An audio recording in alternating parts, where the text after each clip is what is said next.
ओम नमो भगवते वासुदेवाय नमः। जय श्री नारायण। इस वीडियो में हम बृहस्पतिवार की व्रत कथा सुनेंगे और जानेंगे कि बृहस्पतिवार की पूजा विधि क्या है और इस व्रत को रखने के क्या लाभ होते हैं।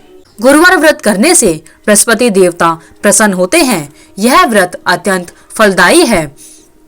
अग्नि पुराण के अनुसार अनुराधा नक्षत्र युक्त गुरुवार से आरंभ करके व्रत करने से बृहस्पति ग्रह की हर पीड़ा से मुक्ति मिलती है। तो आइए आप सुनते हैं बृहस्पतिवार की व्रत कथा।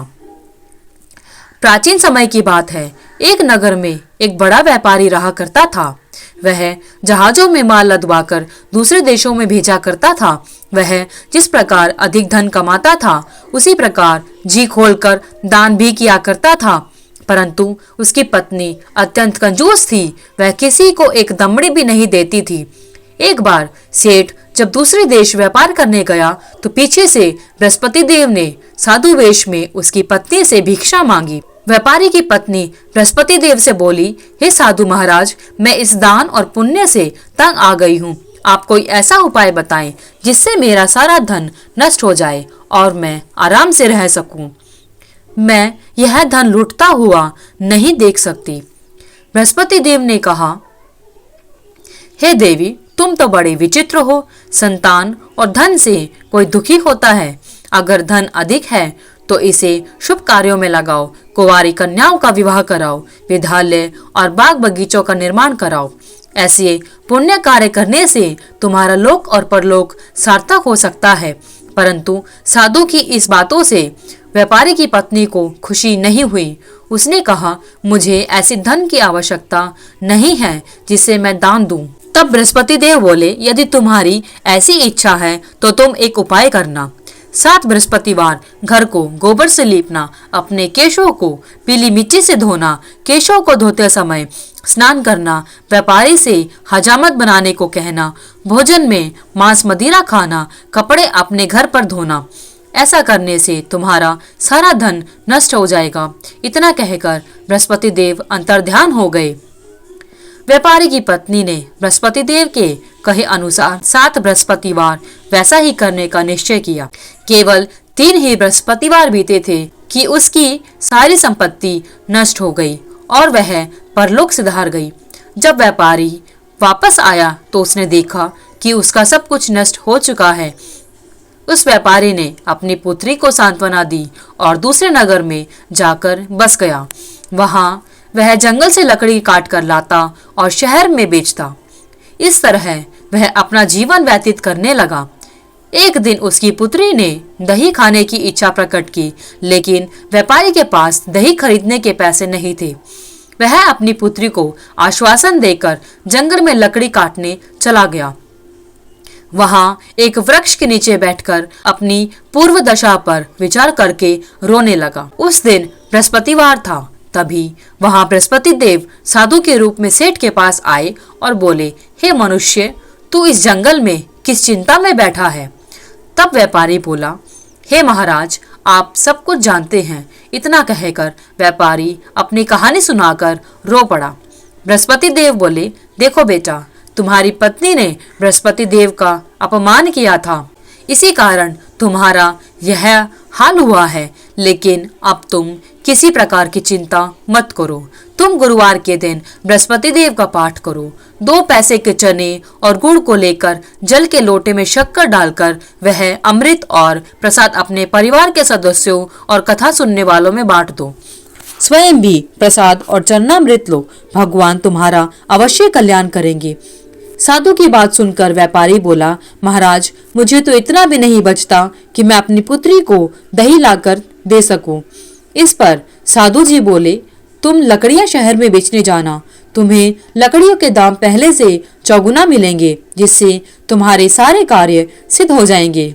उसने लकड़ियां काटी और शहर में बेचने के लिए चल पड़ा।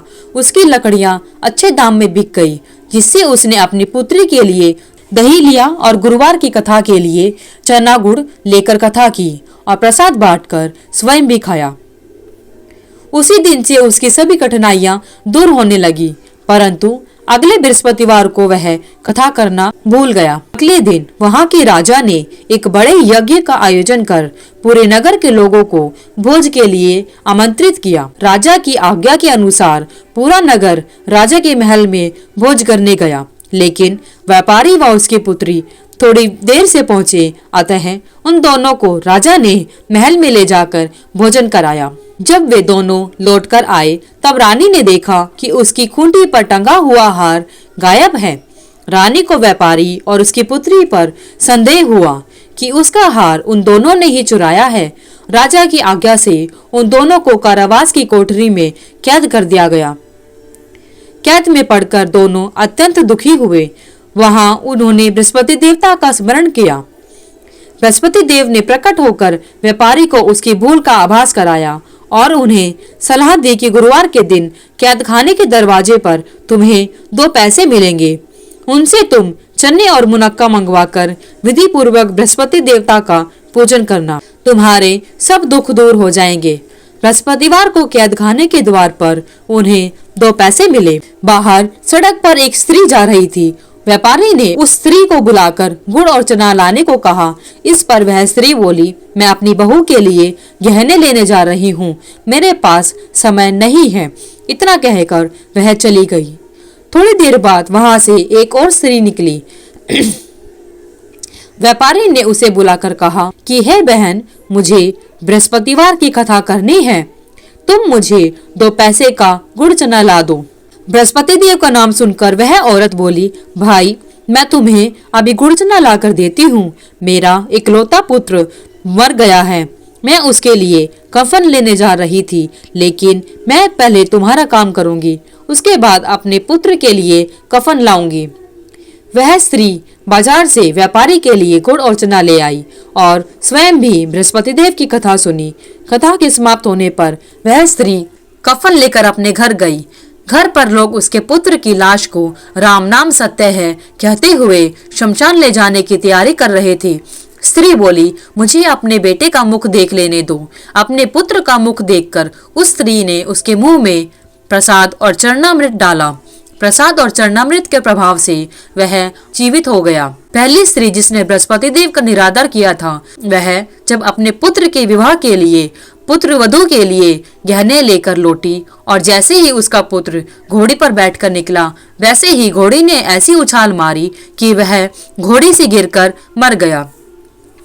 यह देखकर स्त्री रो रो कर बृहस्पति देव से क्षमा मांगने लगी। उस स्त्री की याचना से बृहस्पति देव साधु वेश में वहां पहुंचकर कहने लगे, हे देवी, तुम्हें अधिक विलाप करने की आवश्यकता नहीं है। यह बृहस्पति देव का अनादर करने के कारण हुआ है। तुम वापस जाकर मेरे भक्त से क्षमा मांगकर कथा सुनो, तब ही तुम्हारी मनोकामना पूरी होगी। जेल में जाकर उस स्त्री ने व्यापारी से माफी मांगी और कथा सुनी।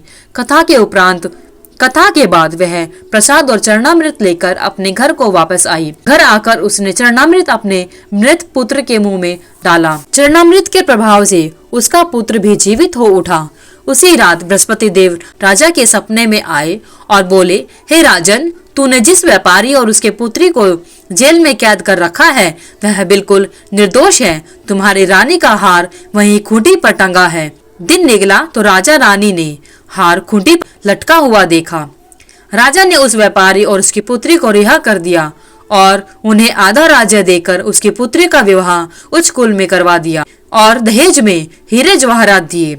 हे बृहस्पति देव, हे भगवान विष्णु, जिस प्रकार आपने उस व्यापारी और उसकी पुत्री पर अपनी कृपा बनाई, उसी प्रकार बृहस्पतिवार का व्रत करने वाले और बृहस्पतिवार की कथा को सुनने और कहने वाले सभी पर अपनी कृपा बनाए रखना। जय बृहस्पति देव। अगर आपको ये वीडियो अच्छी लगी तो वीडियो को लाइक करें, शेयर करें, चैनल को सब्सक्राइब करना ना भूलें। धन्यवाद।